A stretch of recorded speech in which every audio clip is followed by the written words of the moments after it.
If you like the video, make sure to like, subscribe, and comment for more videos like this. Have you ever had a genuinely terrifying paranormal encounter that scared you for life? If so, what was it? A girl I knew for a few years and was very good friends with passed away in a car accident. A few days later, I have a dream that she's standing in the center of the road, and I'm barreling towards her. I run into her, but then she appears in the seat beside me. She forces my head toward her abdomen. Where her stomach would be, there's a large mouth. The teeth are made of broken glass and sharp metal. She keeps saying, "Shh, shh." I wake up from the dream, and I'm still hearing, "Shh." I look at the foot of my bed, and she's standing in my room. She walks through my door and into the hallway. I follow her. She walks down the hallway and vanishes through the front door of the house. I didn't realize it at the time, but my dad was on the couch. He asked me if I was okay and if the flickering lights were what woke me up. He didn't see her, and I never noticed the lights flickering. I was going to bed one night, and I had a Maglite flashlight sitting down on my desk, against the wall. Sometime around 3 in the morning, I woke up feeling off, and all of a sudden the flashlight rolled off of the desk onto the floor. Then maybe 10 seconds go by, and it stands back up on the floor. You bet I noped downstairs and slept on the couch. Another time I was letting my dog outside, and we had these woods in the back, maybe 100 acres worth. The dog would always go poop in the woods, but he was taking what seemed like an eternity. I go to the start of the tree line, and the dog rips out of the woods towards the house, the fastest I have seen him run in the 15 years he has been alive. I look back in the woods, and there's this glowing figure standing maybe 20 feet away from me, just staring. I followed the dog's lead and bolted inside. This is one my grandma used to tell about one of her aunts. They lived in Laos during the Secret War. Her aunt started talking with one of the American soldiers, and he started learning basic Hmong. After some time, though, he stopped showing up. The basic consensus was that he was dead, but she kept waiting for him. When things got really bad and the bombs started dropping, they fled to the caves for shelter. One night, as everyone is sleeping, she hears a familiar voice. It's the soldier. He's mumbling in a very broken Hmong, "I'm back for you," over and over again. Her eyes are still closed until she feels something reach out and grab her shoulder and slowly move down to her hand. When it reached her hand, she said it wasn't a human hand at all, but like a large animal paw. She briefly opened her eyes to see a dark figure, clearly not human, standing over her. Then she heard her aunt get up. Something was said, but she couldn't make out what it was. The figure then left, and the aunt followed. This was still in the middle of the night, mind you. The aunt was never seen again. The story is that the dead soldier came back to take her with him. Or something else imitated him in order to take her. I grew up in a house built in 1855. When I was 10, I had a room on the second floor. I remember waking up in the night to some heavy rain. While lying there and trying to go back to sleep, I heard knocking on the window. At first, I thought maybe it was a tree branch. The knocking happened again, and when I looked up, I saw a man in a black suit outside my window. I just sat staring in shock as he knocked again and asked to let him in because he was a pallbearer, which I didn't know the meaning of at the time. Then I remember him budging open the window about an inch. I immediately screamed and ran down the hall to my mom and dad's room, where I stayed that night. I told my parents everything, and my dad checked the room. I got in big trouble with him because he saw the window was cracked open. It was painted shut before that night. So naturally, he thought I opened it on purpose and lied. I know my mom believed me because she knew I wasn't strong enough to open it, and she also didn't like that I mentioned him being a pallbearer without knowing what it meant. I remember seeing her check around outside the house the next morning for tracks in the ground since it had rained overnight. I never found any. And there were no signs of a ladder being used, as my window was about 10 to 15 feet off the ground. We ended up moving to a different state that same year. When I was in middle school, I kept my bedroom door open one night. That night, my father was out drinking or something. I say something, as he was cheating on my mother at this time, so who's to say? He didn't come back by the time I went to bed. So when I heard the front door slam shut in the middle of the night, I thought, Dad's home. Then I went back to sleep as I heard him walk up the stairs to the living room. The house I lived in is, for context, you had stairs right as you entered through the front door or garage door, up to the living room, and down to the basement. There were then more stairs when you walked up, leading to the bedrooms on the third floor that were over the garage. I never heard him walk up to my parents' bedroom, which was in view from my bedroom door. I felt something was watching me. I woke up slowly to see what I presumed was my father in the doorway. I squinted at him because he plays jokes like this. trying to scare me and my sisters. When I got a good look at the man in the doorway, I couldn't see any features. I went to wipe my eyes and get a better look at him. I stared at the man, and two white eyes stared back. I realized this wasn't my father. I didn't scream or jump back in fear. Instead, I did what any sensible person would do. Cover my face and hide in my sheets. I heard the man walk over to my bed after I hid. I could feel him still staring at me. He was close enough that I could hear him breathing. I just cried. I was hoping it was all a dream or a prank my dad was playing on me. I eventually cried myself to sleep. I woke up that morning scared out of my mind. I found my father sleeping on the couch. I didn't tell anyone about what happened at the time. I didn't have the best relationship with my father, so I never approached him about it when he woke up. However, I asked my mom when Dad got home, and she didn't know, as he never came to bed. I slept with my door closed from then on. I would sleep on a couch or in a room with no doors from that night onward. I always felt someone was watching me from the corner of the room. But as I got older, it slowly stopped happening. He now seems to come back when I drive at night. Sometimes I think I see him in my back seat or on the sidewalk. So I think whatever this is, it's still attached to me. But I have never seen him as clearly as I saw him that night when he stood in my bedroom doorway. I don't mean to leave it like that. But nothing else has happened, nor has he shown himself in the past 4 months. So it's good for the time being. We bought a house last year. Freshly remodeled but built in the early 1960s, we live in a county that has a very bad history as far as native slaughters go. We live on what was once Pomo land. Very dirty and sad history. Hiking in the area is unsettling. It's a small town that just seems to be stuck in time. Very few endeavors are successful here, and a majority of the people are on drugs. Anyway, 8 months in, I put my kids to bed. Both girls are ages 11 and 6. Hours go by, and all is quiet. Eventually, my partner goes to bed. I stayed up scrolling TikTok and smoking. I get off late, so this is my quiet unwind time. It's about 1 a.m. My German Shepherd, who is generally submissive and quiet, she is growling so loudly that I can hear her from the patio. Our house is rather large, but we have 3 large sliding glass doors in the patio where we can see both girls' rooms. I gave my dog the command to hush because there's no threat. She goes off every few minutes. Next thing I know, from the corner of my eye, I see my 6-year-old walking down the hall through the windows. She has super curly red hair and was wearing a hot pink Hello Kitty nightgown. It's pretty hard to miss. After hearing rustling and her not getting back to her room after a minute or two, I went to check on her. At this point, the only light on is the patio, which shines in the sliding glass doors, making the hall visible. I went in and started flipping on the lights. There was no sign of her in the kitchen or living room, but I heard something in my partner's office. As that room was off limits, I stomped over to it, ready to be irritated with whatever she was getting into. I flipped on the light, and nothing happened. It freaked me out, so I trotted my pudgy ass down the hall. There she was in bed, soundly sleeping. I was tucked in with her stuffies, just as she had been when I put her to bed. I thought maybe I was just tired and seeing and hearing shit. I went back out to smoke and watched the hall like a hawk. After 20 minutes, there was nothing. As I was about to put my cigarette out, I heard my dog growl again. This time, it was more visceral than before. I snapped my head up to see my 6-year-old zooming down the hall. She stopped, blew me a kiss, and ran towards my partner's office. Again, I followed, and again, she was nestled in bed. I'm not sure what to make of this, and it's been months, but every now and then I catch a glimpse of my kids who are not actually there. In January, my girlfriend and I took a trip up from Albany to hike Indian Head. We pulled into the Osable Club, and it was deserted for the most part. We walked the whole lake road with no incident, and we saw a few people coming back from hikes earlier on. We turned around and headed back down, and the sun got much lower, and it was at that strange mountain twilight point as we walked back. We saw 2 other people walking in as we headed out, but for the middle 2 miles, the road was deserted. We got to the big bridge about halfway back when we heard a high-pitched voice that kind of fizzled like one of those cliché ghost voices on shows. It sounded like a girl screaming help through a walkie-talkie. We both immediately stopped and thought it was a person in distress, so we yelled out hello, with no response. We knew there was no one behind us within at least half a mile, and no one within earshot, certainly. We still have no idea what we heard. We just hustled out those last miles super quick.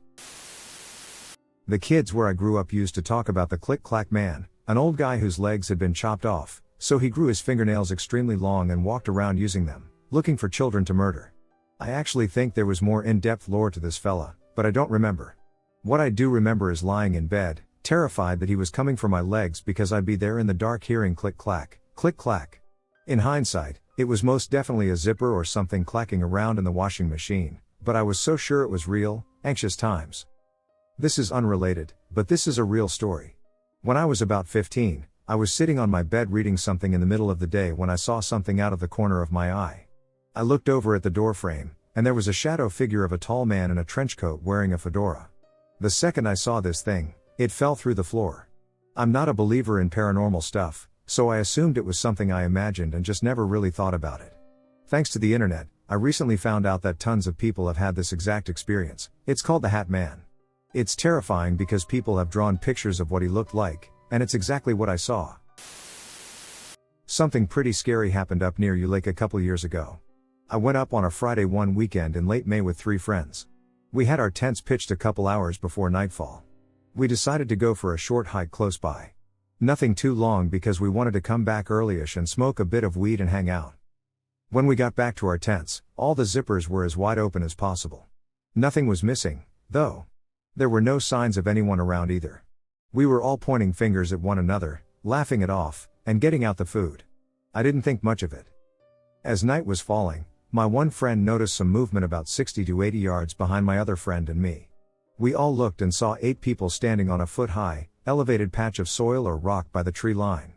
They were all standing in a line, looking our way. We couldn't make out faces or clothes. After like 2 minutes of no movement, they began walking into the trees and out of sight. They seemed to all recede into the brush in complete uniform. At this point, it was dark. Our initial reaction was confusion and a bit of nervousness. We ended up writing it off as a group of hikers stopping to look at whatever. I didn't feel like touching the weed after that. Nothing more occurred. Never going back to that lake, though. Gave me the creeps and still does. When my wife was young, her parents and siblings lived with one set of her grandparents. Her grandfather was murdered in the home. It happened in his bedroom upstairs. The room was used primarily as storage for the next 20+ years. Her parents tried to sell the house multiple times, but living in a small town, everyone knew the house would not sell, so they stayed. Years later, while my wife and I were engaged, there was a murder trial, which I attended in support of her family. I saw the crime scene photos. Another few years later, we had 2 kids, the oldest was 6 at the time. My wife's family does not talk about the murder, and our kids do not know about the murder to this day. My father-in-law decided he wanted the room where the murder happened to be a hangout for the grandkids when the family was in town. He put sleeping bags and a TV in the room ahead of a holiday, days-long get-together. We didn't like it but stayed silent since the murder was a sore subject. My father-in-law also wanted all the grandkids to sleep in there together. We were the first to arrive, and my son went into the room alone. He usually couldn't sit still long at that age, so after a couple of hours, I decided to check in on him. Here is our conversation. During the whole conversation, he was still and rigid and would not look away from the TV. "Hey buddy, is everything okay up here?" "Yeah. Okay, have fun." "Daddy, do I have to sleep in here?" "I don't want to." "Why not?" "I am not alone." Every hair on my body stood up. "Well, yeah, I'm here with you, buddy." "No, there is someone in here with us." "Are they nice? Mean? A grown-up? A kid?" "A grown-up." "What are they doing right now?" "They are watching you. You have never said anything like this at your grandparents' house before, and you have been here a lot. They don't leave this room, and I have never been in here before." "Where are they now?"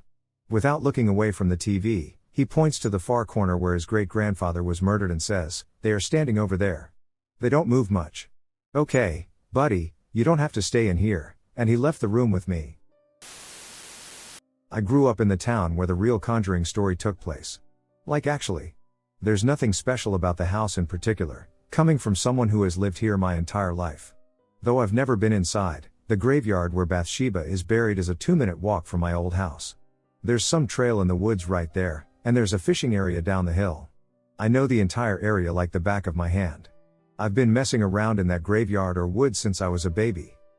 Whenever I would get upset or angry, I would take my depression walk to the trails. It's relatively quiet and peaceful. It's a historic cemetery, so no one visits that often, and if they do, her grave is very close to the road. Anyway, my particular spot I liked to sit in was towards the back of the trails. I'd sit against a tree, up a small hill in front of me is the very back or deepest part of the graveyard, Behind is more woods and then a big school field. I've sat there a million times. One day, when I was probably 16, I was in my usual spot after a fight with my boyfriend. It was still light out, probably about 6:30 p.m. in the summer. All of a sudden, it gets eerily quiet, like all the bugs and the general ambience of the earth have ceased. I decided to leave because, usually, that means there's a predator in the woods, right? Though, in hindsight, in Rhode Island, we don't have much more than a normal coyote. I stand up, and as I face the trail to leave, out of the corner of my eye, I see a big black shadow fly across the cemetery up the hill, from right to left. I say fly because it was impossibly fast, and like I said, it was dead silent at the time. It made no noise. It felt big because it looked huge, even despite my being about 50 feet away. It was so fast it blurred, but I remember being able to see the headstones behind it. It was like black exhaust smoke that moved like a creature. I just remember booking it off the trail. The road was maybe 300 feet away, but it felt like miles.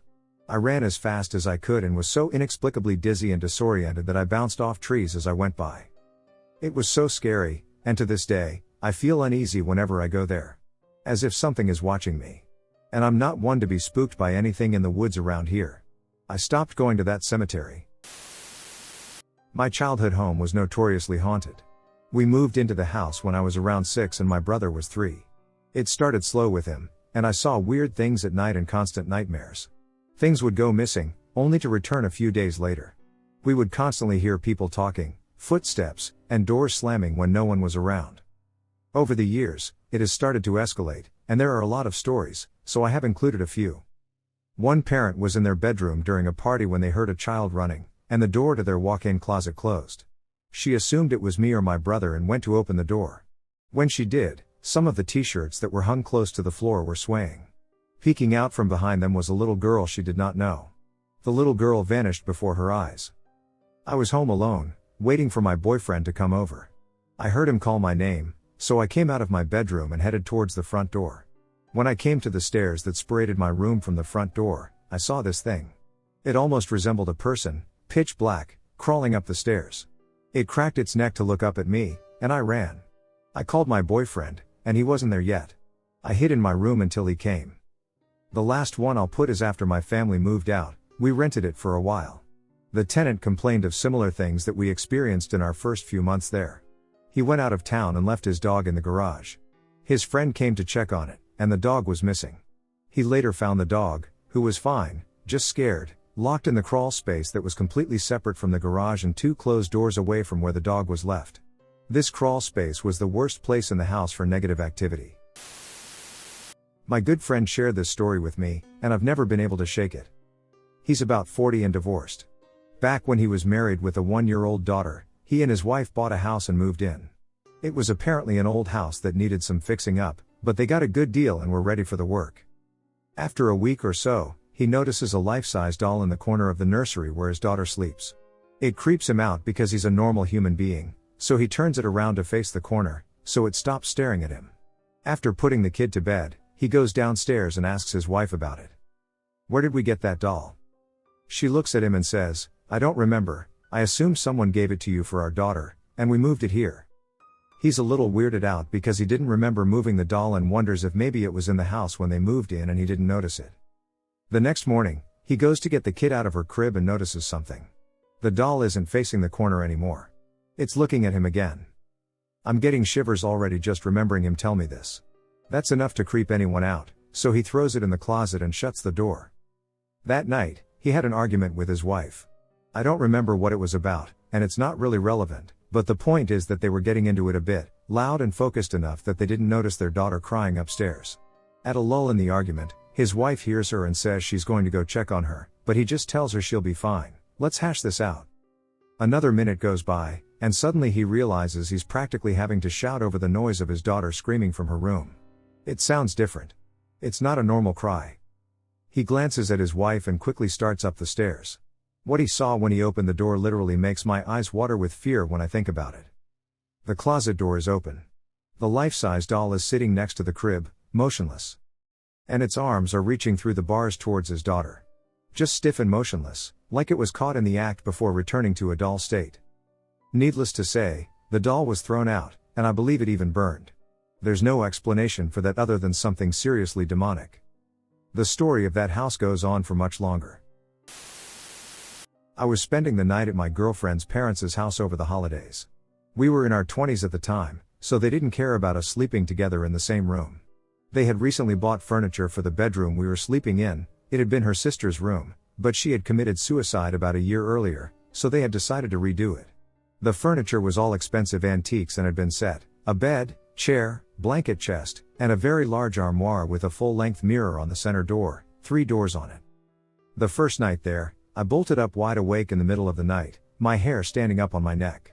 As my eyes adjust, I swear I can see a white haze in the chair to my left. As I'm staring and watching, I see the haze rise up, and now I'm looking at an old woman in a long nightgown, literally with an old nightcap on her head, and holding a candle in an old-style candle holder. She slowly crosses the room right at the foot of the bed and disappears into the mirror on the armoire on the right. Needless to say, I never slept in that room again. Years ago, I visited a friend who had moved to a small town in northern Canada. We were going camping and meeting some of his friends. We left his place around 7. It was about a 2-hour drive to where we were going. Once you are out of the town limits, it gets pretty remote. There are very few cars, etc., and nothing much between towns except for forests. On the horizon, we saw bright lights. I was excited, as I have never seen the northern lights, and I heard you occasionally from the area we were in. Anyway, we stopped for maybe 10 minutes and carried on. We eventually pulled into the campground, and it was totally dark, no lights or lanterns anywhere, no fires. I thought maybe we went to the wrong spot. Eventually we see a flashlight, and hear a tent unzips. It was one of his friends. He thought we bailed, so they went to bed. I looked at my watch because I thought it was a little lame that they would be in bed so early, and it was midnight. We lost at least 2 hours closer to 3. I have no idea where the time went. We did not stop for more than 10 to 15 minutes, and I am positive we left at 7.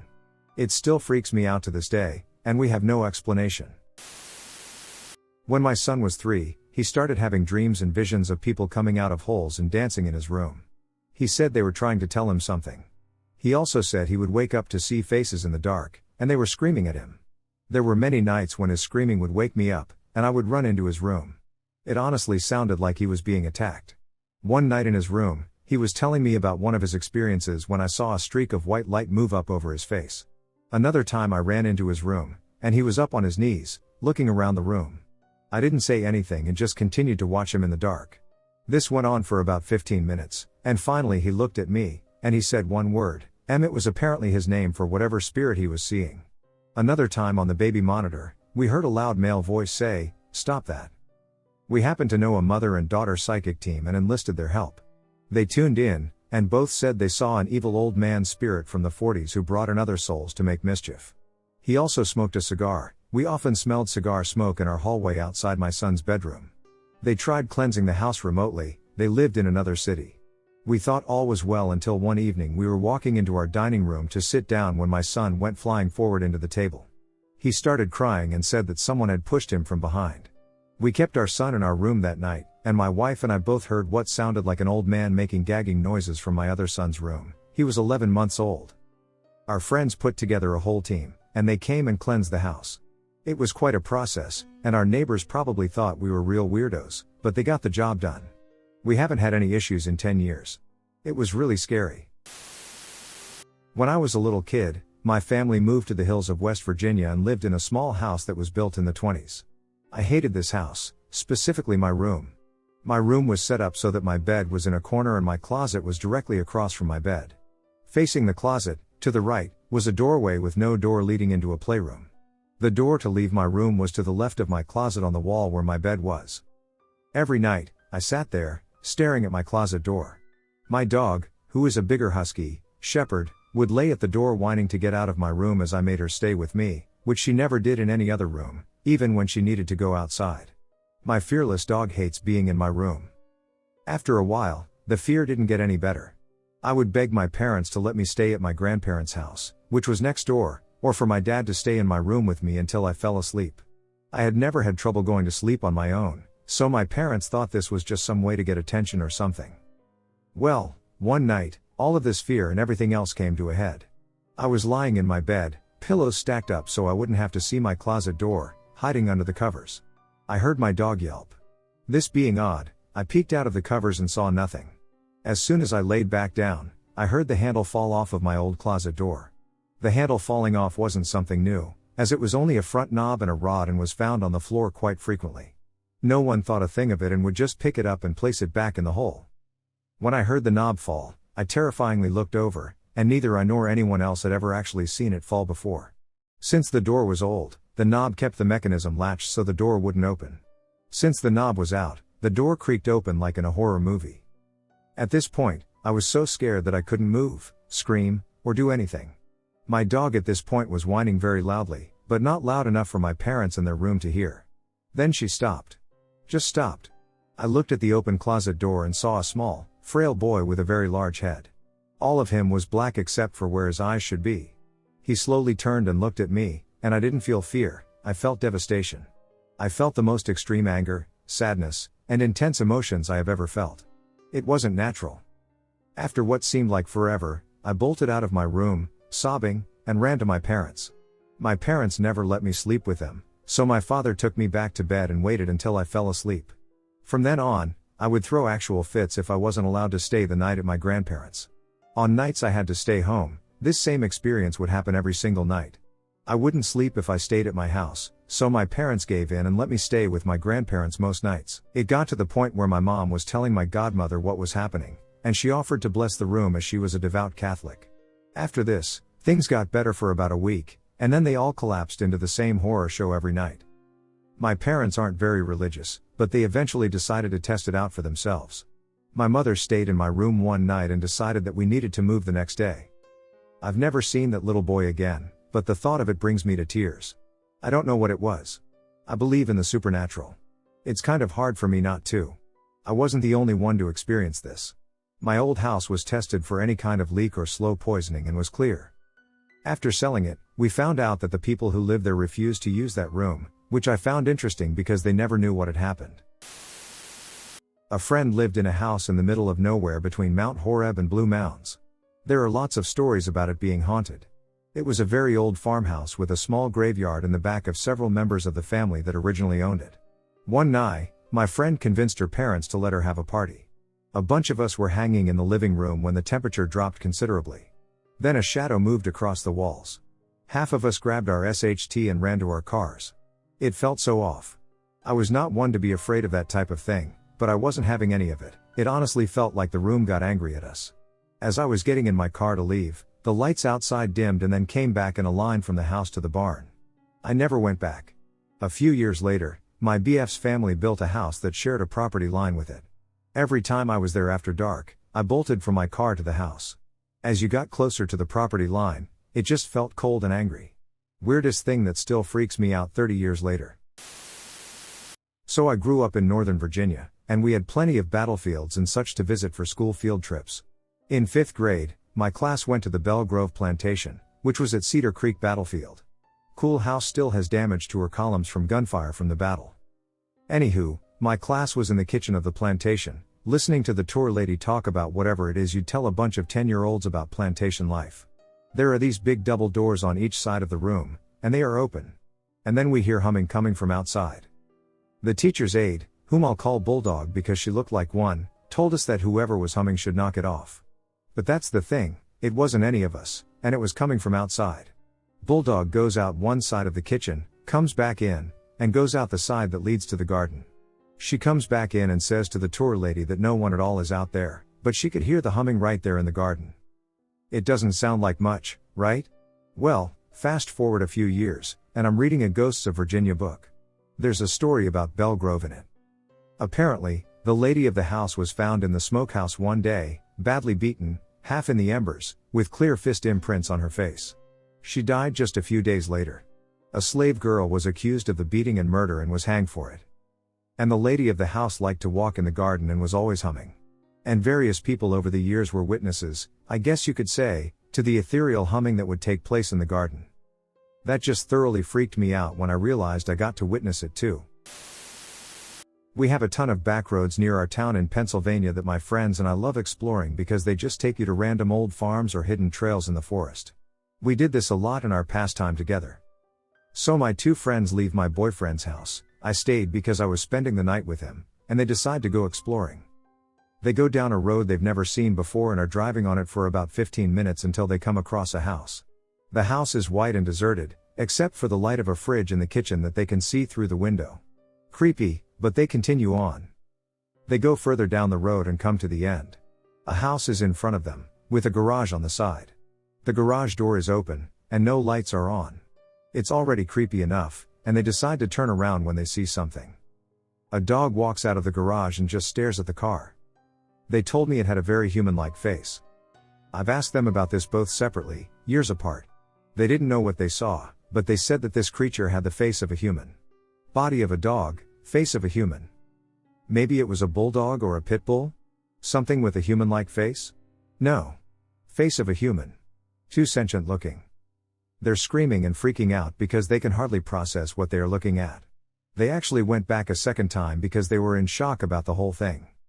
The same thing happens, creatures walk out of the garage and calmly stare at them. They turned the car around and sped away.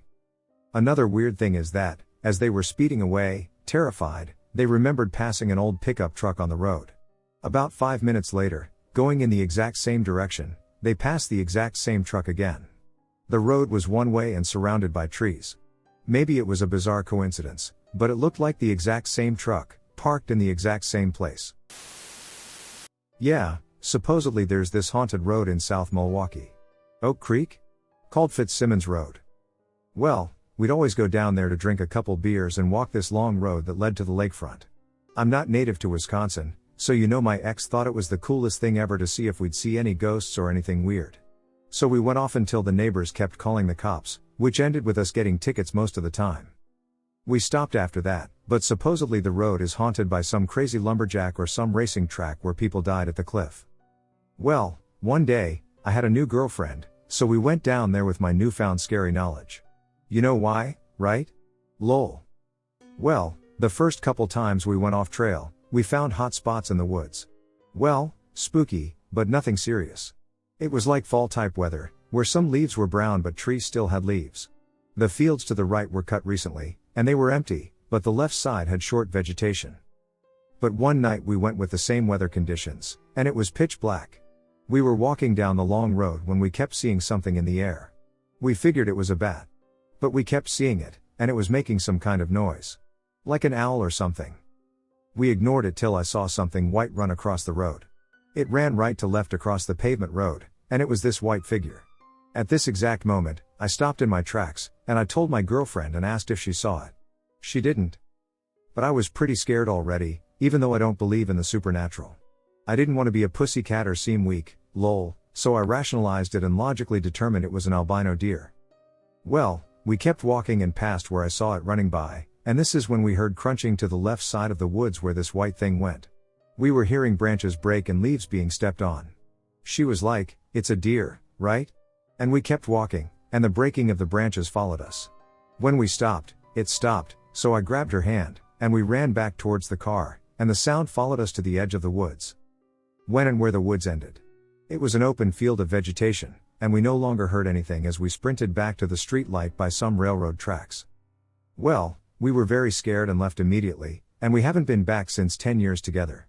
I still don't believe in the supernatural, but what the duck was that? It was what it was. We still live in the area, like 15 minutes away from there, but I doubt we'd ever go back there at night.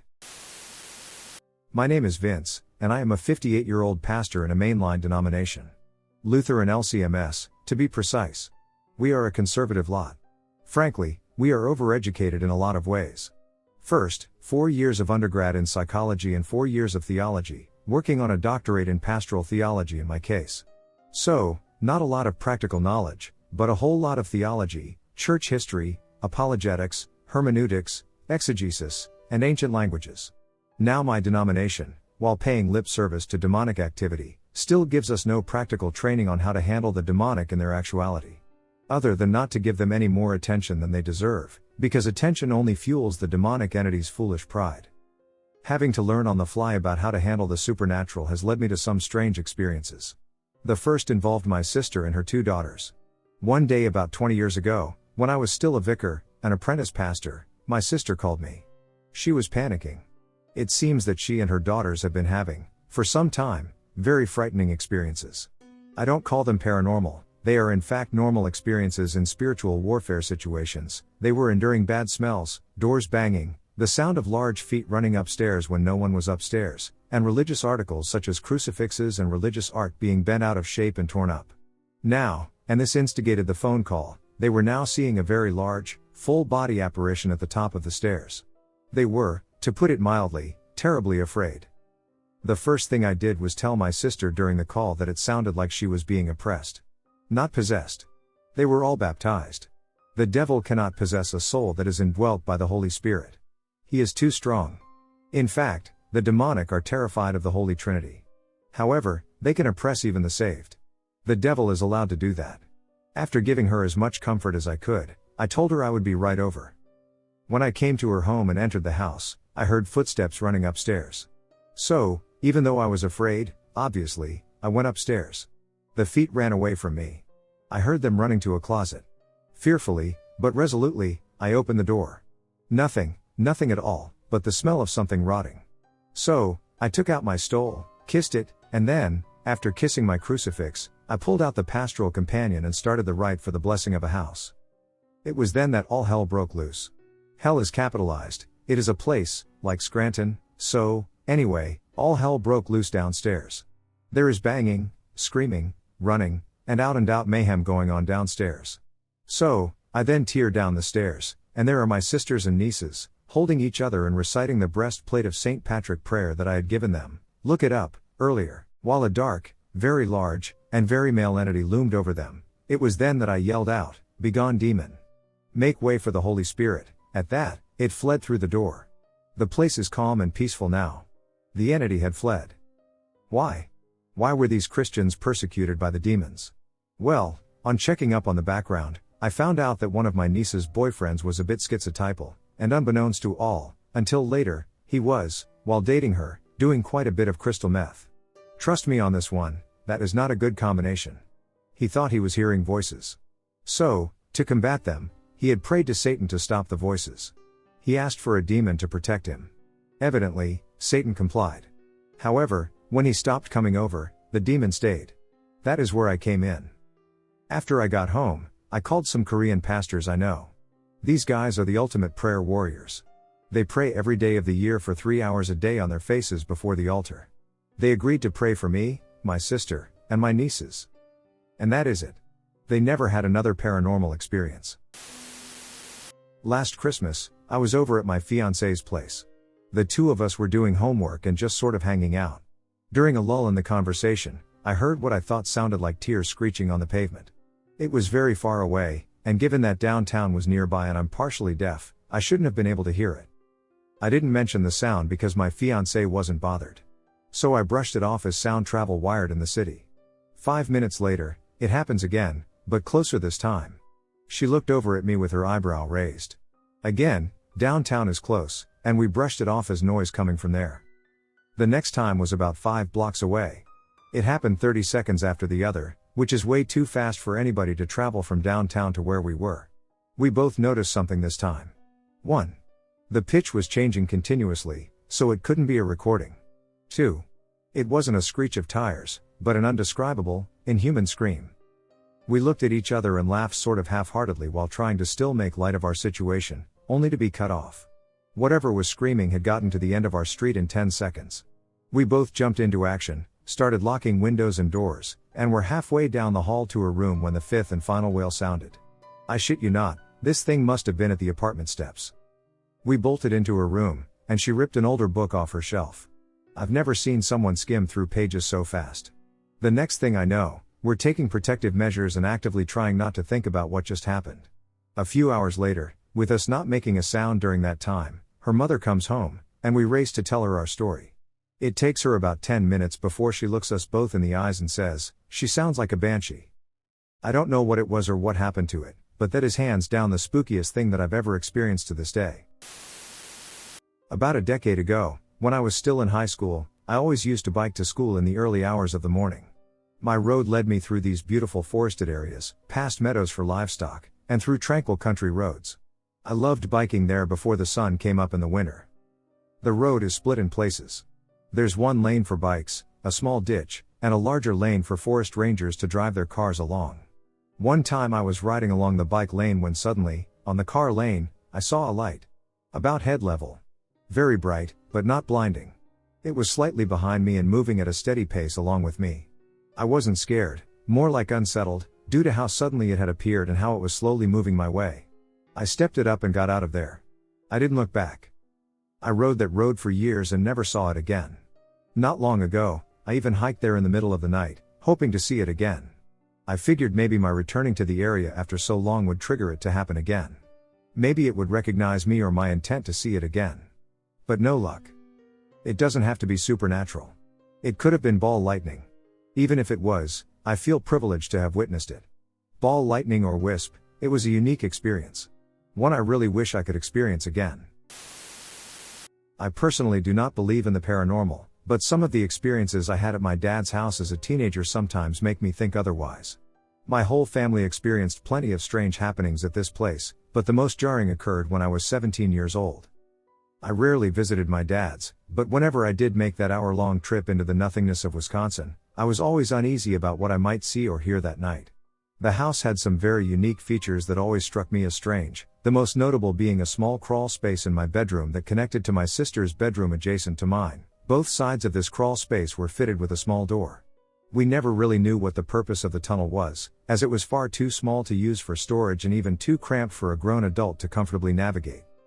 Anyway, this particular night when I went to bed, I heard some very strange noises, almost like a faint whimper or crying. I didn't think much of this because it wasn't uncommon for coyotes to come by the house at night looking to prey on our poor barn cats. The night went on, and the noises came and went. Struggling to sleep, I went downstairs to grab a glass of water from the kitchen. When I came back into my room, I noticed that the door to the crawl space was now ajar and the whimpering had stopped. More than a little startled at this point, I quickly got back into bed and tried my best to fall asleep. Eventually, I was able to fall back asleep but was later awakened when I felt a sinking feeling at the foot of my bed. I assumed that I must have left my bedroom door cracked and that one of the house cats had climbed on my bed. I closed my eyes and tried to fall back asleep, but was forced awake by the sound of a slamming door. I opened my eyes and noticed that the door to the crawl space had been slammed shut.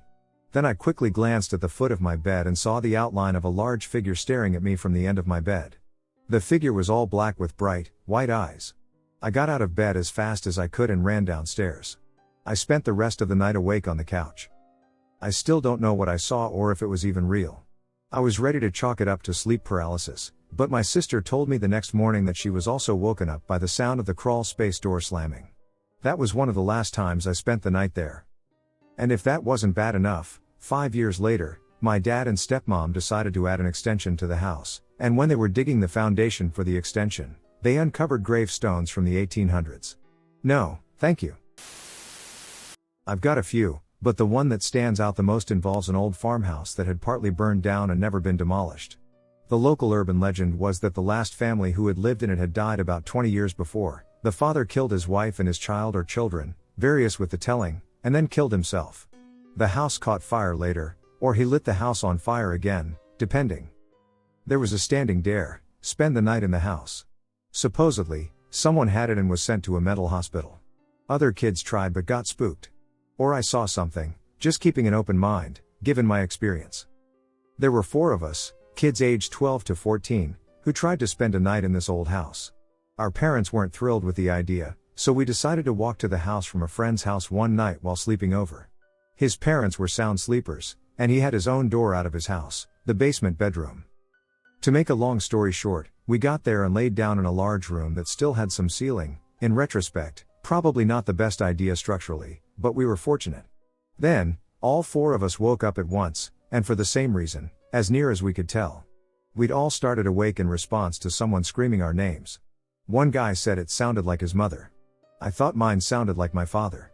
It was like a simultaneous nightmare, but, given what we were up to, even that wasn't too inexplicable. The creepy part happened when we heard a scream from upstairs, a woman's voice, shrills, and panic. It didn't sound like a scream from the movies. There were babbled words and some other garbled noises that didn't sound quite right. Then there was a loud thump, and then nothing for a few moments. Then, we heard a gradual thudding sound, as though something were being dragged across rooms and was knocking against furniture and doorways. We stayed where we were, each of us listening intently, until we realized that we could hear this thudding sound at the top of the stairs leading down into the room where we were. Someone shone a flashlight at the highest point we could see. Nothing was visible. Then there was another thunk, like something had dropped a few inches onto a lower surface, like the next stair down. Within the beam of the flashlight, a flying insect took off. So did we. I've told the story before but exaggerated it, saying that we heard sounds from where we should have been able to see something. The truth is, there could have been someone upstairs, possibly with a stereo with haunted noises. For some reason, it doesn't make much sense, but it's more rational than ghosts. It's still the most terrifying moment of my young life, easily. I don't really believe in ghosts now, but my family does. And even though I don't remember it fully, my parents and brother said we lived in a haunted house back in Colorado. I was just 4 or 5 at the time, so it's really early memories, but they told me what they could remember. My brother's main experience at that house was a nightly occurrence. He would go to bed around 10 and be kept up for hours by the sound of old ladies laughing. Sometimes he would sort of hear them talk, and he believed they were playing a game with each other. I don't think any old people lived there before us, and the only neighbor we had was a man who lived across the street alone with his dog. My dad recalls waking up and seeing a woman dressed as a nurse at the end of his bed. He thought it was my mom at first, but mom was usually at work by the time he got up. The woman walked up to his side of the bed and told him to go back to sleep, then she walked out of the room. He went to follow her, but she was gone. My mom would hear voices coming from all sorts of places. The basement, the attic, and from behind closed doors. She never found anyone when he would look around. She would also see lights floating around the backyard, not like fireflies but more orb-like. I don't remember any ghosts interacting with me, but my mom said that most nights she would find me dead asleep under my bed. This was a pretty big bed for a 4-year-old. By the way, I needed help just getting on there, so if I felt off, I would absolutely be woken up. Most of what I remember was the weird stuff involving animals. One time, 2 water snakes swam out of the kitchen faucet. There would be black bears in our yard and at our door all the time because we had no fence, just a big hill. Overall, the only spooky thing I fully remember was a big shadow figure in our shed. It was always locked and filled with stuff, so I couldn't get a good look at it. But I remember it moving around a lot. I've gone through a few wild things. The first I don't remember as I was very young, but my parents rented a seriously old house at the time that had train tracks in the backyard.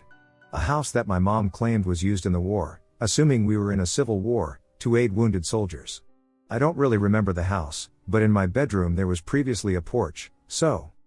One night I ran crying from my room, yelling, "Mommy, the man! The man is in my room." I don't remember that at all. My dad immediately went to check, and nothing, according to my mom. I tended to sleep on the floor next to my parents' bed as a kid because I was afraid to be alone at night. Even when we moved out of that house and into their permanent house, I would walk out into the living room as well. One night, I was lying on the couch with my arm hanging off the arm of the couch.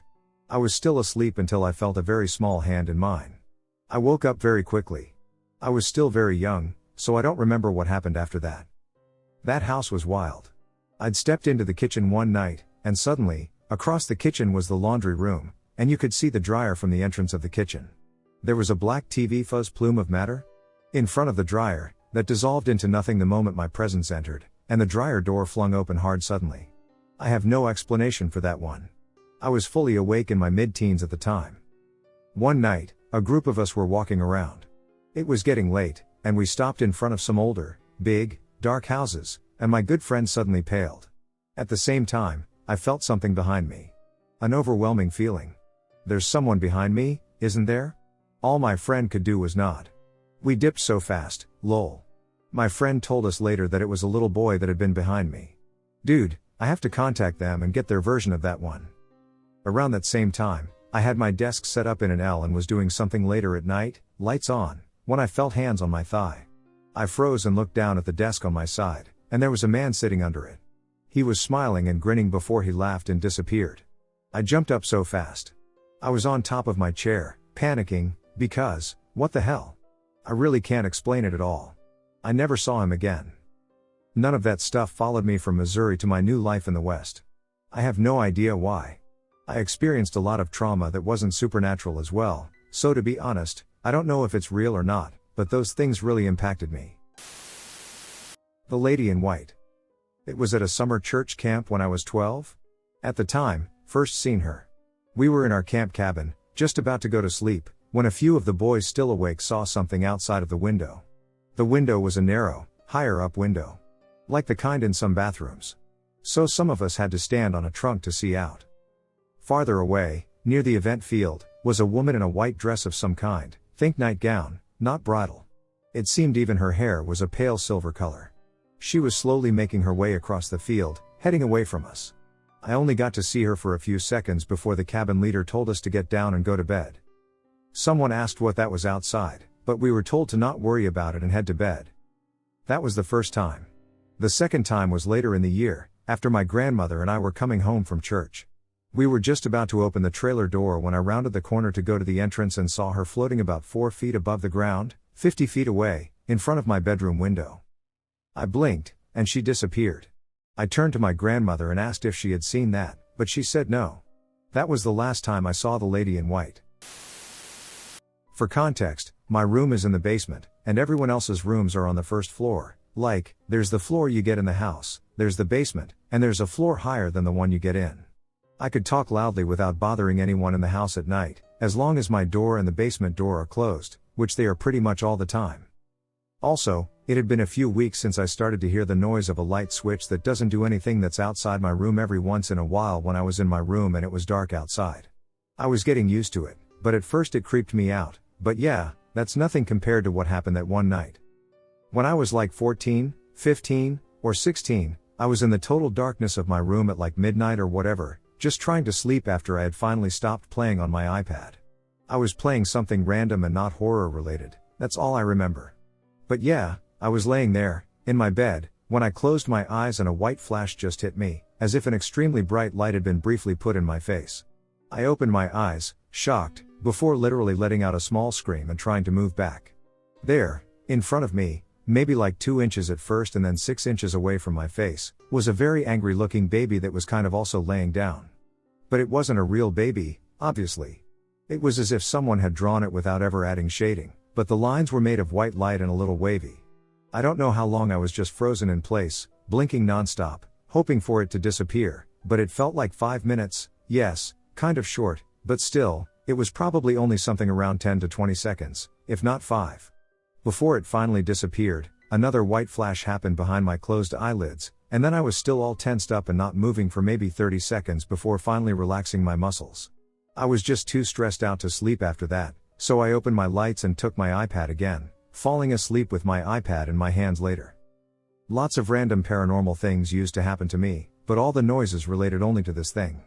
And maybe like the time when the dishwasher opened by itself, but this can have a reasonable explanation, such as it was just not closed properly and it was ever so slowly starting to open more because of my family walking past it making the air move, and it just ended up being to the point it had no more balance to keep holding up and it just finished opening because it fell.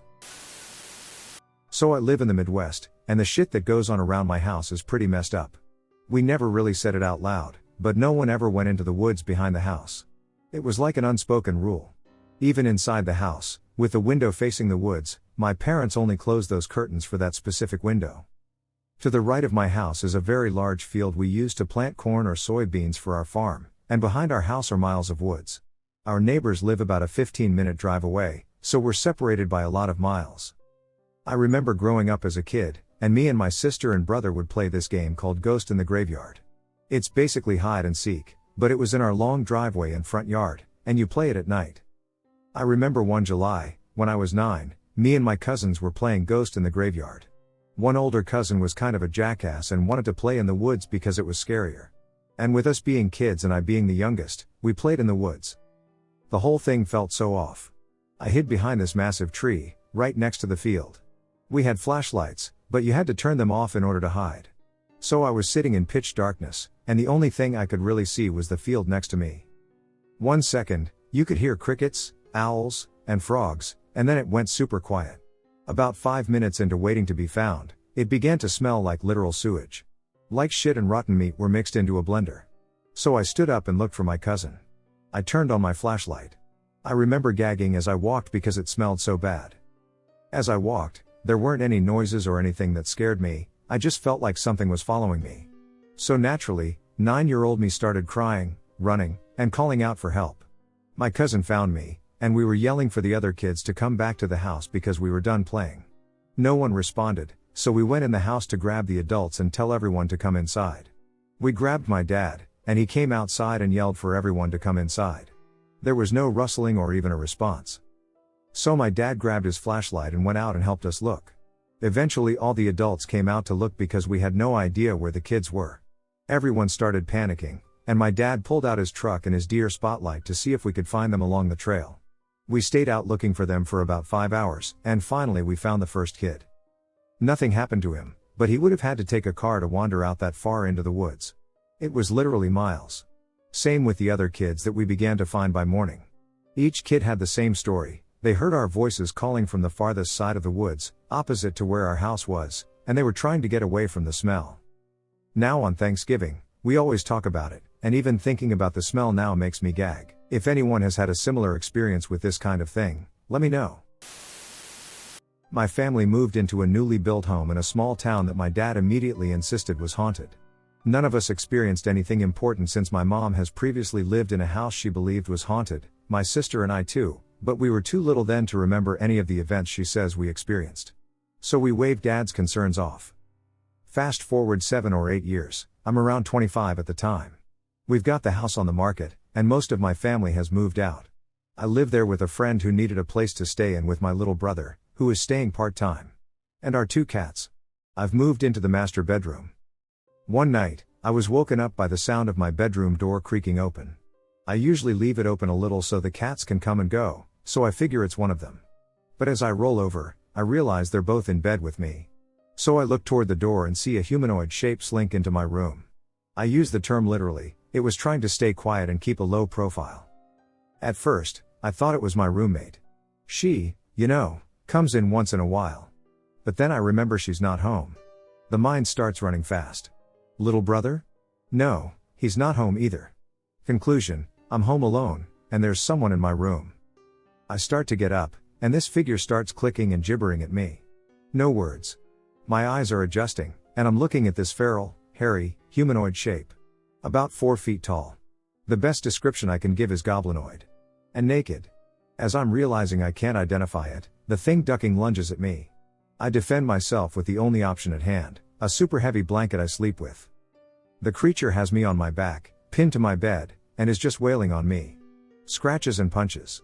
The scratches are running off the blanket, the heaviest, thickest blanket I've ever had, but I can feel the punches. I've accidentally pulled the blanket over my head, as I was still gripping it when I brought my arms up to protect my face. Here's thing 1, I was bullied and left alone a lot as a kid. I overcame a lot of fear and loneliness. I had come to pride myself on my ability to handle threats and situations, and that included the unsubstantiated belief many of us develop that we'd handle a supernatural situation well.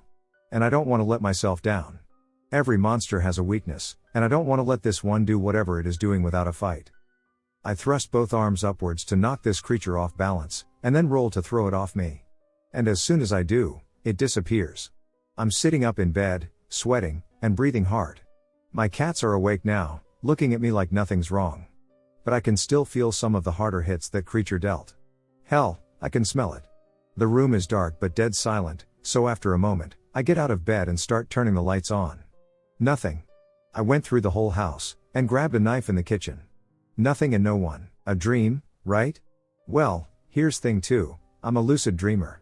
I know when I'm dreaming. Also, you know how a lot of people say they can't fight or throw punches in dreams? I can. But it takes conscious effort. And I didn't feel any of that. It just didn't feel like a dream. Still, that's the cleanest answer, right? Especially given my cat's lack of panic. Just a dream. And I had myself convinced of that until a few years later, so I didn't tell anyone about it. But my brother and I left the house before it was sold, so my sister moved in and was living there with her boyfriend and their friend. I didn't learn about this until a few years after the house did sell, but they started hearing shit. Including the clicking and gibbering of my feral goblin. This drew many and I told you so from dad. So, to this day, 15 years later, I don't know. I am not sure if it was a dream. What happened to me shaped who I am. I don't tell anyone, and I don't expect to ever be believed. It's a horrible feeling.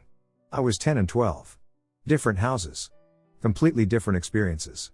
When I was 10, I woke up in the morning from a normal night's sleep, sat up, and watched a ghost or spirit float from the roof in the corner of the room down to right next to me. He never broke eye contact. He sat next to me for a few seconds and disappeared. He was wearing what a 10-year-old would think was an old army uniform. You think you would be terrified, but it was nothing but pure peace, nothing like I've ever experienced. I ran out and told my mom right away. She was so casual about it. Actually still annoys me to this day. She said, "Yeah, I saw the same man 10 years ago." Of course, I didn't believe her, but she continued. 10 years ago, I told Granddad, her dad, and he looked up our family history, paid for everything, and found a man named Jesse, same name as my brother, my mom's son, who died 7 years earlier, who worked as a train guard over 100 years ago and whose uniform resembled army uniforms. Had she not told my grandma, I never would have believed her. When I was 12, my mom had been abusing me and my siblings all day. Every day was hell, but this day was bad. She even got in the local newspaper for cheese, grating my face on the road, smashing my face on the curb, and then biting my cheeks while she pushed my face into the curb. I had to stay in my room all day. As a consequence of not being able to find an item, we all know she hawked into cash converters. She was sick. The big fight started when I ran out to stop my mom from bashing my little sister. We tried to escape and went to the police station, but the police, of course, drove us straight back to Mom, where she acted normally and sent us to bed in front of the police. She went into my sister's room and blamed me for everything. "I love you, sweetheart. Can't you see this is all Laura's fault?" On and on she went. I could feel rage boiling inside me, but I didn't dare move or make a sound. She then came into my room and started bashing me. When she walked out, I felt the most rage I had ever felt, even to this day. It felt like I had reached the maximum amount of rage a human body can cope with. I looked up, and this red human/animal face was right there in front of me, just his face, no body. I could recognize the human parts of the face, but there was something not human about it. That's why I say animal. I don't actually know what it was. This thing tried to make me kill my mom. It all happened within a few seconds, but just for a second, while looking at this demon thing, nothing else existed except killing her. I mean, nothing else existed. I felt myself reject the SHT out of that. Whatever rage I thought I was feeling was gone. The demon thing was gone. I was in shock. I was in what I felt like was pure rage, but it was nothing compared to what emotion it takes to kill. Honestly, I get so angry thinking about never being believed. I'm a normal person who's seen both sides. Both sides of what? How can heaven and hell be real? I'm not religious. I've never been religious and never will be. But honestly, we grow up hearing stories about this. And I have to live with the knowledge that there's a SHT ton of truth to it. I hate thinking about it. I try not to, but that's my experience. When I was 16, I woke up on a Wednesday night about 2 a.m., and there was a ghostly figure walking up the middle of my bedroom floor. I froze and reached for the light on my bedside locker, but it wouldn't switch on. So as a coping mechanism, I decided the only thing I could do was hide under the duvet and hope it all went away. After about 10 minutes, I peek out and notice the light is now on. The room is empty, and I managed not to urinate on the sheets, which is always a good thing. The female that was in my room was dressed in black, and I could make the outline of her face out. She spoke softly, saying, "Don't mind me." That didn't settle me in any way. In fact, I think it made it worse. So fast forward to that Saturday night. I had friends over, and I had a new phone, which at the time was pretty cool because it had a camera on it. We were taking pictures and messing about. 2 days later, I noticed in one of the photos that this lady was sitting on a chair at my kitchen table, right behind where my friend was sitting. I freaked out. It was her, and I thought I was losing my mind. For about a week after this, I noticed strange things in the house, like the cupboards in the kitchen all being open when I walked in and the front door being unlocked when I knew I had locked it. I had terrible nightmares this week, too. I finally bottled it up and told my parents what was happening. Once I told my parents everything and showed them the photo, they took me to our parish priest, who, to my surprise, immediately came to our house with us. He opened the front and back doors and said prayers as he blessed the house and said a few words. An interesting thing he said was about the area I live in. He said he has seen so many strange and frightening things on the hill, which he cannot speak about, but claimed what happened to me was minor compared to what others had endured. I asked more questions until he finally told me what had been happening and why. We live on a mountainside above a small town that has become very built up with houses and activity. About 3 miles from this group of houses is a castle that is around 3,000 years old and notorious for its hauntings and cruel history. I was informed that anyone killed in the castle would have been buried on the land where my house is, and there is a lot of activity and a lot of lost souls in the area. The hill I live on is called Bridal Lonan, which is based in Warrenpoint, County Down, Northern Ireland. The castle is called Narrow Water Castle. Feel free to look into the history of the castle and why the hill has its name.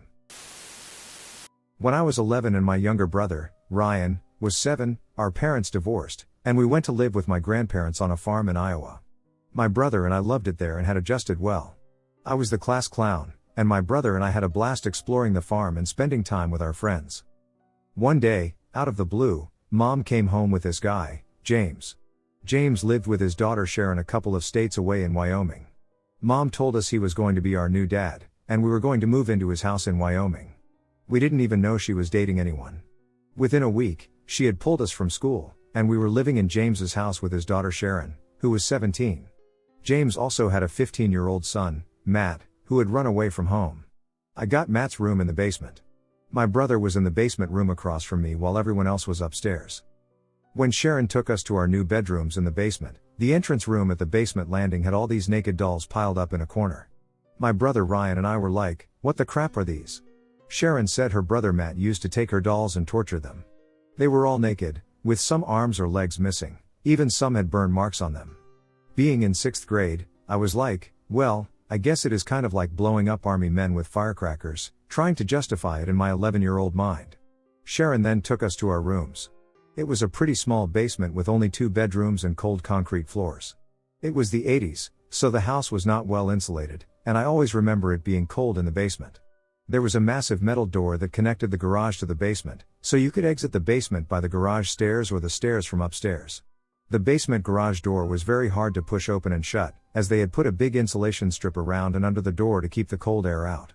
Being 11 and weighing 100 pounds and soaking wet, I had to lay my shoulder into it to get it open and shut, but it was a quick way out of the house.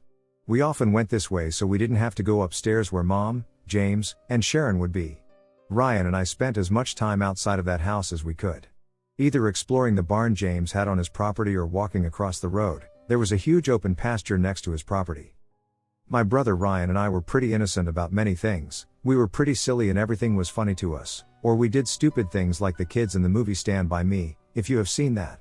James, our new dad, was the opposite, a disciplinarian. We had to eat every piece of food on our plates or sit there for hours at the table if we didn't. For example, they made us eat the summer sausage they had made for almost every meal for, like, a month straight. I think they were trying to get rid of it, as they had made too much. We hated it, but James and my mom didn't really care about that. It makes me want to write about it after all these years. Well, after getting settled into our new rooms in the basement, my brother and I noticed 2 things. One was Ryan's room, which was bare with nothing but a bed. My room, or, should I say, Matt's room, was exactly as he had left it. He had his posters on the wall, his homework sitting out, and a hunting knife we found on the desk. Even his clothes were still in the closet. It was like he was still living there. From day one, my brother did not leave my side. He slept on the rug beside my bed. I was kind of a butthead as I didn't let him sleep in my bed with me because, well, I was 11 and he was my brother, so that was not cool, but I was scared to sleep by myself in that room and thankful my brother slept with me in the same room. After about a day or 2 of living there, my brother and I started exploring Matt's room. He had a locked box that we found but couldn't find the key to. We were searching everywhere we could to find the key. We pulled out the bed and found that Matt had cut a hole in the back of the bed's headboard. I thought for sure the key would be in there, but instead we found these life-size cardboard cutouts of naked women. Matt had meticulously cut out these centerfolds, it was the 80s, from magazines and glued them on these cardboard pieces that matched the images. There were several naked cardboard women that he must have taken out and used to play house with, or whatever he would do with them. We found other things that young kids shouldn't see in that room and basement. There were some really jacked up books on bondage and other stuff, and we had no idea what any of it was about at that age. We never found the key in the box, either. My brother Ryan and I were scared that we would get caught with these things, and we were too afraid to tell anyone because nobody in that house liked us, so we hid them back in the headboard of that bed. At night I would go to bed, and sometimes I would dream about naked women in cardboard shapes coming after me. As I hadn't hit puberty, these were bad dreams, not good ones. About a month into living at the house, everyone was fighting. Mom and James weren't getting along, Sharon hated my brother and me, and James hated us as well. My brother was super stubborn, especially about the food thing. when James would make him sit there for hours at the dinner table until bedtime. We felt like we had won a victory over James because Ryan would hold out so long without eating the sausage, but then James found our weak spot. He found out Ryan and I slept in the same room at night and started making Ryan sleep in his own bedroom. Once we were separated and sleeping by ourselves, I felt scared and lonely. Ryan was worse, he had nightmares about Matt coming to kill him. One night, Ryan was screaming, and I ran in and found him covered in blood. He said Matt had tried to kill him. My mom said he had a bloody nose while he was dreaming.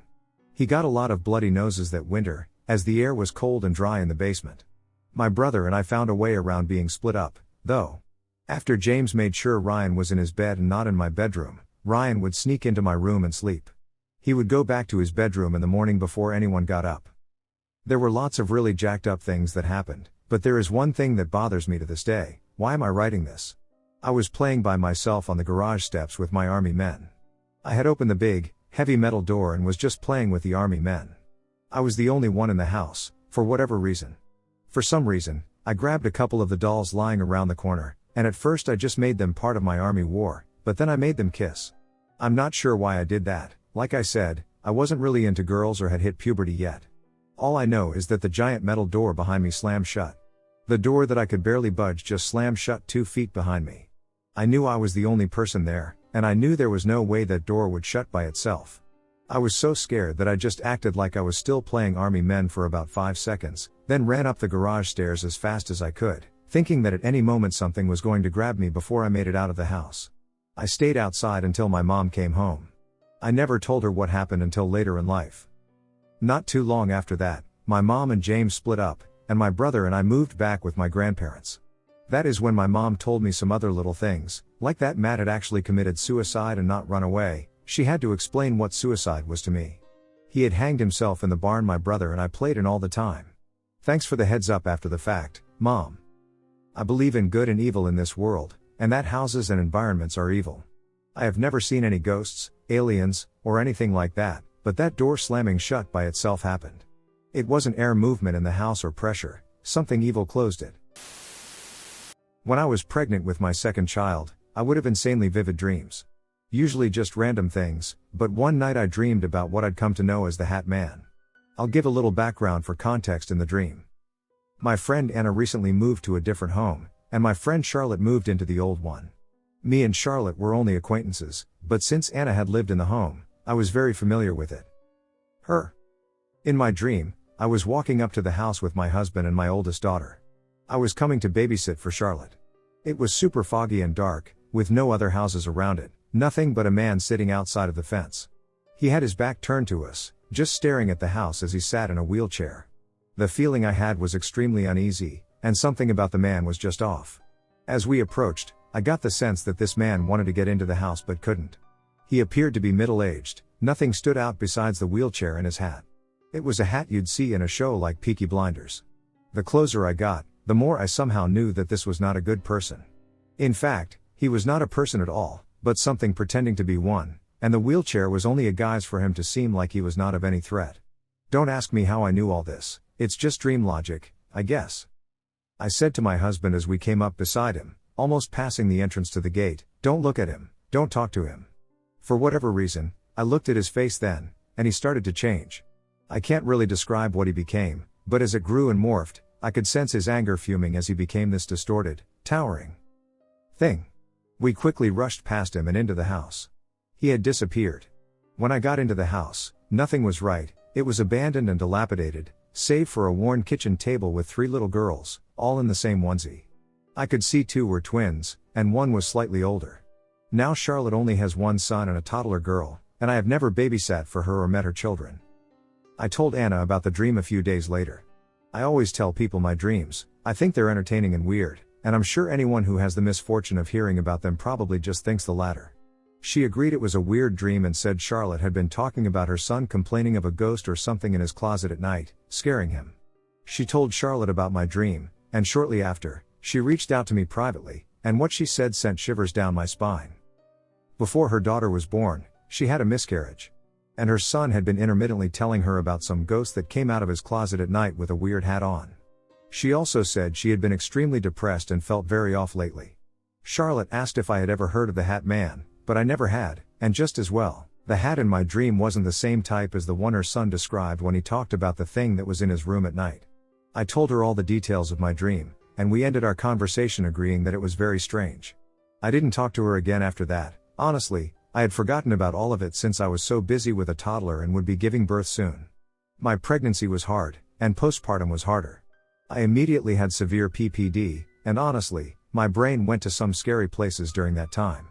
I don't want to get into that part much, but I'm really lucky to still be here now, writing this. One day, a few months after I had my second daughter, I laid down on the couch to sleep while the baby sleeps. I was in some weird half-dream, half-awake state when I felt someone come to the edge of the couch, standing behind where my head was. I got the feeling it was a man, and he was frightened. Just as fast as he appeared, he disappeared, and someone, or rather, someone, was left standing behind him. The sense of dread I felt through my entire body was so intense. I felt heat burning through my body just before I jerked awake. As I opened my eyes, jolted upright, and turned to face what was behind me, I caught a strange glimpse. It was something like a fleeting shadow, just a black outline or shadow type thing. A tall man wearing a wide-brimmed hat then, in a blink, vanished. What the hell did I just see? What the hell just happened? Heard something. I don't even know why I said anything, it just came out of me, why? And in a quiet, retreating voice that was not my own but unmistakably a man's, I hear because you invited me in. After the initial shock and questioning my sanity, I realized that whatever that thing was, it was the very same energy I had felt from the man in a wheelchair in my dream months before. I'm not one to believe in shit like this, and quite honestly, it was the last thing I was thinking about since I was so busy and tired from the C-section and adjusting to a new baby. I googled the description of what I saw and scrolled through images. There it was, the dark silhouette wearing the same hat with the caption "The Hat Man." I read so many articles trying to piece together this strange experience that made no logical sense. I'm a Canadian paranormal investigator. Here is a retelling of the most terrifying case in my career. 2006 Calgary, Alberta. My crew and I had received a phone call from an Edmonton resident on the west side of the city complaining about the bizarre amount of screaming that can be heard in her neighborhood. She said that there was an old, condemned hospital near where she lived. She then went on about how people say that it's just crackheads and homeless people screaming, but it all seemed a little off. She asked us if we could do some research on the Charles Camsell Hospital. Little came up. Abandoned in 1996 due to asbestos. The movie White Coats was filmed there in 2004. So I thought to myself, if there's a movie that was shot there 2 years ago, it's probably not that bad. But then I started to Google the place, and dozens of stories started popping up. This boggon gained my attention as I started learning more and more about its dark past. The hospital had a sterilization section that looked like it was straight out of 28 Weeks Later. I then consulted with the team, and we decided to take a look at the place. 2006 Edmonton, Alberta. After painful negotiations, the property owner at the time agreed that he would give us 2 hours to explore floors 2 and 3 of the hospital. Apparently the basements had been flooded, so they were really our only option. At around 11 p.m., the 3 of us were escorted by 2 outdoor security guards into one of the garages on the side of the building. They then explained to us that this is the only entrance into the building because the rest of the doorways have been sealed with barbed wire to keep the homeless population out. I then thought about how the old lady mentioned that there were screams coming from the hospital. If the place was sealed with barbed wire, how could anybody have gotten inside? One of the security guards said, "Check out the north wing, that's my favorite place." As he winked. I started getting pretty nervous as we approached the door to the main hallway. This was where the security left us. There was nothing in the rooms. Everything had been disposed of. Just pipes and electrical wiring here and there. There was graffiti littered all over the floors and walls. There were just your typical messages. 666, I'm going to murder you. Leave us alone. Just your typical abandoned place nonsense. Our crew decided to stick together the entire time, since we didn't know the area very well. Floor 2. As I walked up the stairs, I felt chills run down my back for no apparent reason. The place wasn't really that scary. It looked as though it could open tomorrow, minus the vandalism. Josh, one of the crew members, began telling me that he felt as if the doorways were shrinking. I never saw that, though. What I saw was what looked like blood in one of the rooms. We went and checked it out, and we couldn't tell if it was blood or smeared paint, but it had that metallic smell that blood gives off. Steven, my other crew member, said we should get out of here and report it to the owner, but I said not until we checked out the north side. We climbed up the next set of stairs and walked to the north side of the hospital. If I make any spelling mistakes here, It's because I don't want to proofread this. I don't want to relive this next part ever again in my ducking life. Floor 3. Floor 3 is when we began to hear the cries of babies and women. As we got closer to the north wing, it seemed to be screaming. Louder and louder and louder. My crew wanted to leave, but I was so curious about what lies in the north wing. When we came to its doors, we decided that we were going to have a safe word, and if anyone said the safe word, we would all run back to the north wing doorway to safety. Our safe word was monkey piss. We all took a deep breath and began to explore. It seemed just like the other floor, except for the occasional scream or cry of an infant. I came across a sign on a doorway that made me ducking chill to the bone. This was, in fact, the maternity ward. We all heard a voice crying for help. Being really ducking careless, we decided to follow the voice. We were led into a massive foyer. I thought I saw a pile of people in the middle, but as I got closer, I could make out that they were, in fact, mannequins. All with bleeding eyes. I then thought, this is some stupid joke. The security guards pulled on us, and we all began to laugh. Then we heard a loud, high-pitched voice scream, "Who are you laughing at?" Then the pile of mannequins set on fire, which turned into a massive inferno. Stephen then screamed, "Monkey piss, mother ducking monkey piss." And we booked it for the north wing entrance. When we all met up, we vaulted it out of the hospital as fast as we could. Once we got out of the hospital, we continued to run onto the field, facing the hospital. We then collapsed and watched the fire engulf the 3rd and 4th floors. It wasn't long until firefighters were on the scene. They couldn't enter the building because of all the barbed wire, so it looked like a difficult fire to fight. You could hear the screams of women and children coming from the place as it burned. The voices soon after began to turn demonic. One of the firefighters even asked the owner if there were people inside. When the owner found us in the field, he began freaking out. We explained to him what happened, and he said the mannequins were on the 5th floor the last time he checked. He then said he would cover the story up, saying it was a demolition malfunction, and as you would imagine, authorities believed him. The fire went out after a few hours, leaving the maternity ward charred and covered in ash. I've never even returned to Edmonton since then. Even though it's a massive place with a population of 1 million people, it's too horrific to believe that the hospital still stands to this day, gazing over the city. Demolition malfunctions in my ass.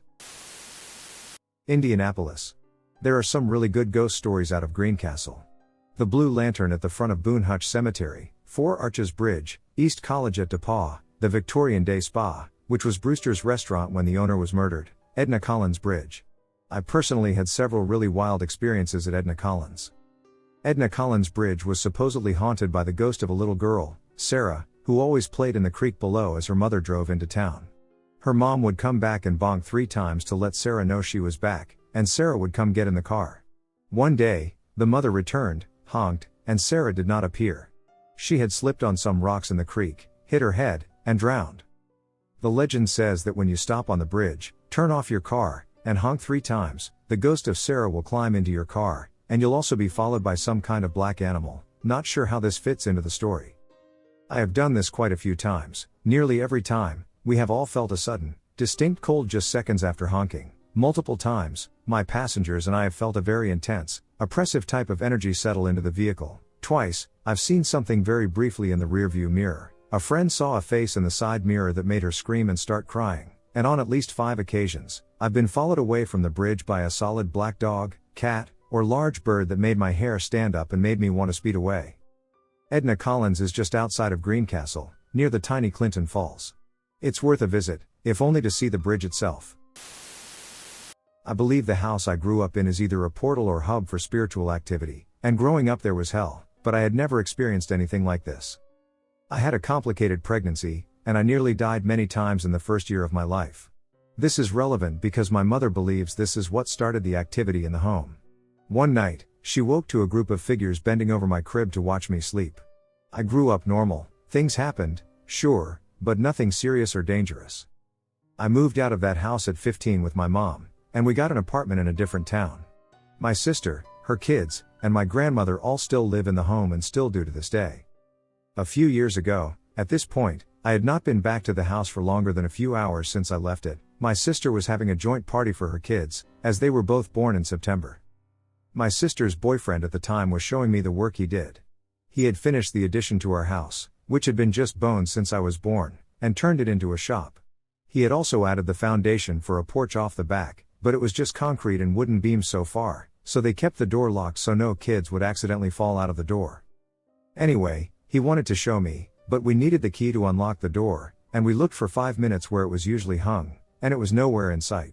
We even checked the floor, and I crawled behind the stairs because the addition was 2 floors, the second floor was still not finished, and there was nothing.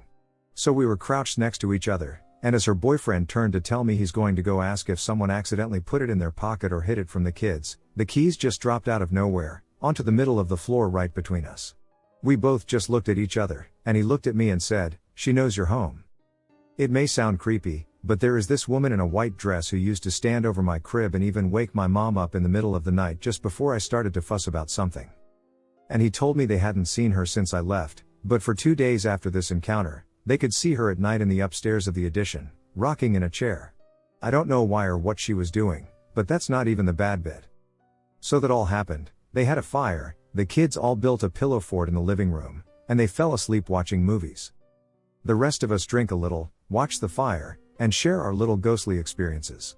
My sister talks about how every once in a while she'll walk past the fridge, and everything on top of it goes flying off and crashing to the ground behind or in front of her. It always just barely misses her. Finally, go to bed around 1 a.m. My sister tells me I can sleep in the kids' room since they were all passed out in the living room. The kids' room just so happens to be my old bedroom, and I had never had a bad experience in there before, but for some reason that night something decided to make itself known. So I went to bed, in my nephew's race car bed, and there was a small nightlight in the corner, but other than that, the room was pitch black. I was on my phone for a bit, and then when I finally decided to go to bed, I started to get this creep up my spine, like someone was in the room with me. My eyes shot open, and of course there was no one there. I went to grab my phone, but it was dead, and everyone in the house was asleep. So I tried to settle back in, but as I turned the other way to face the chimney, it ran from the first floor through the second and was probably about 3 feet wide, all stones, not bricks. I saw a gigantic shadow. It was from floor to ceiling and was very clearly a person. It had shoulders and a head, but it did not move. I tried to find the source and see if it was a toy, stuffed animal, or trick of light, but it remained. At this point, I started to freak out because the creepy feeling was back, and I just stared wide-eyed at it. For a second, I thought perhaps it was my grandfather who passed before I was born, but I did not get good vibes from this thing. Eventually I realized I wouldn't sleep, so I found my niece and nephew's TV, which was tiny and hooked up to an old Xbox, and the only DVD in the room was Planes. Yes, that movie like Cars but with planes. I watched that movie on repeat the entire night, and any time I dozed off and the movie ended, I was wide awake again and starting it over.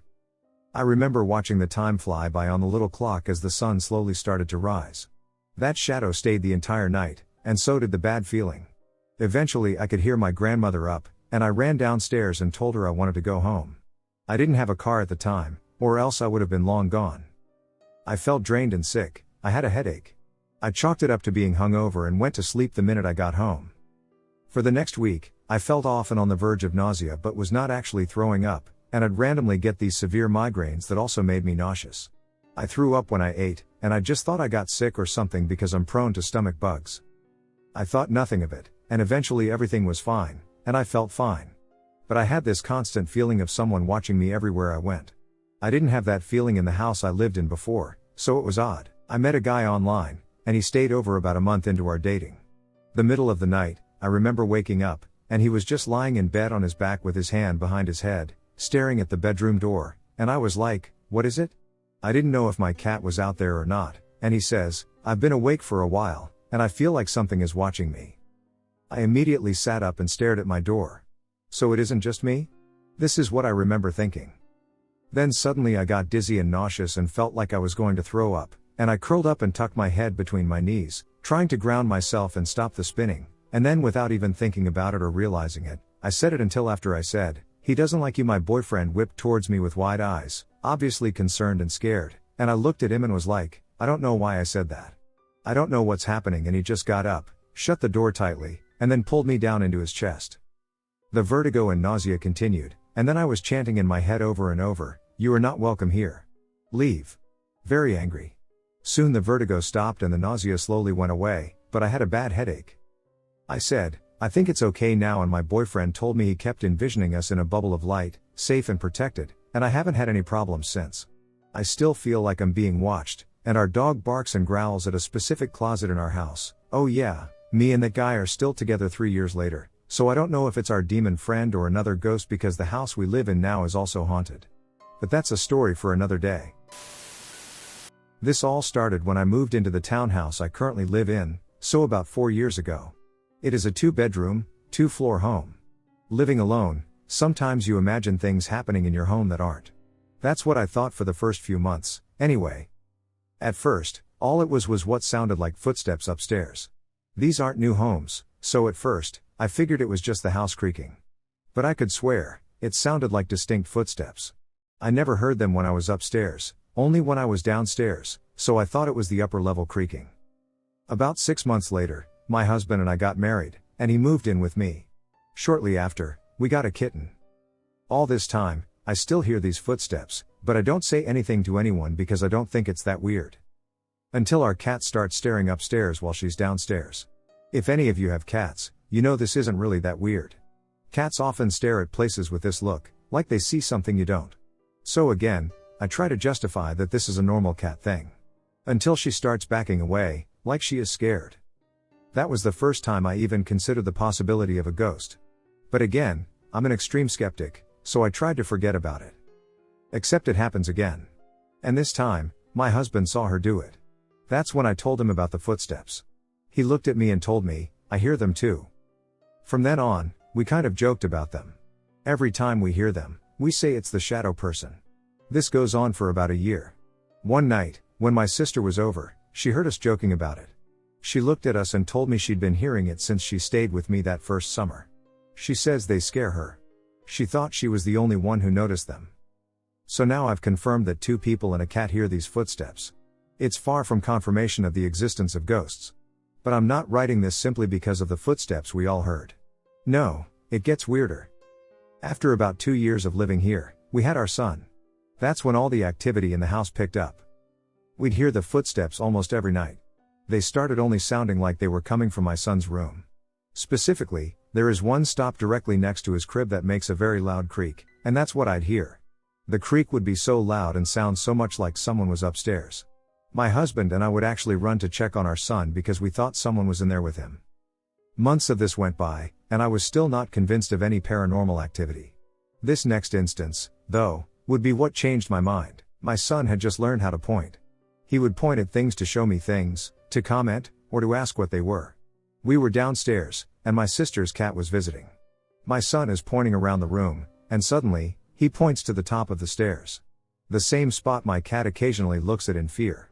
He looks concerned and then scared, and then starts almost crying. This was the first time he'd ever acted like this. I then noticed that my sister's cat is looking in the same exact spot, doing the same exact thing my cat does.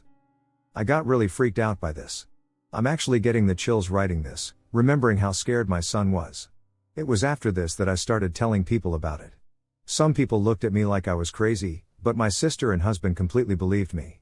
It was hard to know if I was exaggerating or if this was really happening. Until the week, I think it picked up my son. I have a Wi-Fi operated baby monitor. If anyone knows what the Nanit is, they'll know exactly what I'm talking about. Basically, this monitor records any activity that goes on in the night. It will notify you of any motion or sound. And you can rewatch any activity later. So I wake up one morning and look through the notifications from the night to see how well my son slept. I see a notification that he was taken out of bed asleep. At 4 a.m., I played back the footage and could not see any reason for it to give me this notification. My son didn't move. Nothing was blocking the camera. And no one was awake at that time. You can say it was an error, and maybe it was. But I've not gotten that notification before or since this incident. That night, I went to sleep with my window open. I woke up to my husband kissing me goodbye. I hear him go downstairs, get ready, and walk out the front door.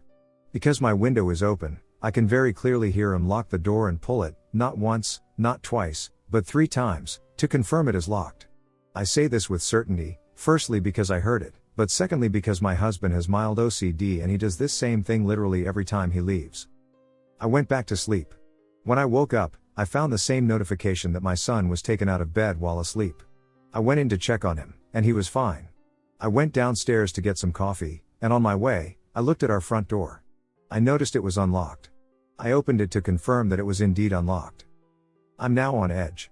I called our complex to make sure no one came in while we were asleep. They did not. When my son wakes up, I go to get him ready, and he starts looking in the hallway the same way he did the first time. This time, we are upstairs with it. Usually, we are downstairs. But now, my son is looking directly behind me and starting to cry. I'm not going to lie and say I felt some evil presence there, but I did feel something. Like I was being watched. I quickly closed the door so my son couldn't see it anymore. And I said very loudly and firmly, "Please go away. You are not welcome here. You are scaring him." It was something my sister told me to say. I felt a little ridiculous saying it, but at that point, I didn't know what to do. I did instantly feel like I wasn't being watched anymore. And my son stopped crying. So we went about our day like normal. That day turned into a year. I never mentioned this to anyone because I thought they might not believe it because I didn't. But I don't hear those footsteps anymore. In fact, I haven't heard them once since that morning. Last night, my husband and I were talking, and I asked him if he had heard the shadow person recently. He said, "Actually, no, I haven't heard it in a long time." So I told him what happened. He was shocked. We realized not a single thing has happened since I asked them to leave. I guess that's why I'm writing this. His not hearing anything was kind of the confirmation I needed to realize it was real. I don't think it was an evil ghost or intended any harm to my son. I think whoever it was just liked him and wanted to watch him. Maybe they were lonely. Whatever the reason, I hope they are free now and not stuck in this home. From the moments of my early pregnancy until my child was 7, we lived at my friend's mother's home before she sold it after her mom's passing. I had a few paranormal encounters. When I was pregnant, me and my friend, along with her mother, had a day off from work or school, and we were relaxing in the living room. We were watching TV, and I noticed my friend and her mom slowly falling asleep. I myself was feeling sleepy and thought it would be great to have a nap. As I was falling asleep, I heard the sounds of a child running from one end of the house to the other, coming from above us. This immediately woke me up since I knew it was a single-story home and the only room above us was the attic. My friend was also a single child, so there couldn't be any other children in the house. Another time was when my child was 2. She was being stubborn and didn't want to go to sleep. I was really tired, and it was late, so I had to get up early. I told her, "Fine, don't go to sleep, I'm going to bed." So I turned off the lights and left her with her toys. Mind you, we were in our room, and everyone else was sleeping. This girl was not afraid of the dark. I fell asleep hearing her move her toys around. I woke up after some time and heard her toys moving around. I'm thinking that she's still playing with her toys, but then I turn to my other side, and I feel her sleeping next to me. "For the love that is holy," I said it out loud in a firm yet sleepy voice. "I'm tired, and it's time to sleep. You need to stop playing with the toys." As soon as I finished saying that, it was silent. I went back to sleep immediately. This happened after her mom passed away. My friend had gone to Taiwan with the money she got from her mom's life insurance. So it was just me and my kid. She had managed to have friends check in on us on a daily basis. On this day, me and another friend took my kiddo and the dogs to the park. We lived 5 minutes away from the nearest park. After the dogs were exhausted, I took them home, and my friend stayed with my kiddo at the park. I went inside the house straight to my room and went looking for my wallet since we both wanted to go to the store. After I found it, I went to the living room and sat on the couch. At the angle where I sat, I was able to look towards my room. I saw that I left the lights on, and I told myself to get up to turn off the lights. After a minute or so, I saw the lights turn off and the door close. Baffled, I was telling myself, nope, nope, nope, that did not just happen. To settle my mind, I told myself, I went to the room and turned off the lights 3 times. Quickly, I got a few bottles of water and left the house immediately. I told my friend what had happened, and she was also baffled. We went to the store shortly after talking to her about it. When we got home, I saw the door to my room open. I freaked out. I looked at every room and checked the doors. Rooms were empty, doors were locked, and nothing was missing. The pets were safe inside the house. I feel like I already ramble on, but there's a couple more stories that happen at that place. Usually, a home can be haunted, but theirs was built from the ground up by a housing program.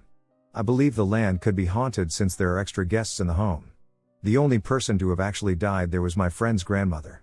She had died when my friend was in grade school. Her mom passed away 4 years ago at the hospital.